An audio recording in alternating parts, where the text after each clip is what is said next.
Welcome to Baby's World.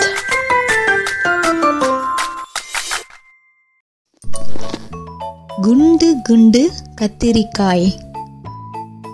குண்டு குண்டாய் கத்திரிக்காய், குட்டை குட்டை சுண்டைக்காய், நெட்டை நெட்டை முருங்கைக்காய், நீண்டு தொங்கும் புடலங்காய், சட்டி பானை போலவே தடித்திருக்கும் பரங்கிக்காய், பட்டை போட்ட வெண்டைக்காய், பச்சை நிற பாவற்காய், சொட்டையிலா சூரக்காய், சொக்கும் நல்ல தக்காளி, கொடியில் தொங்கும் அவரைக்காய், கோவை நிற மிளகாய், வாட்ட சாட்ட வாழைக்காய், வந்து பார் என் தோட்டத்தில், வந்து பார் என் தோட்டத்தில்.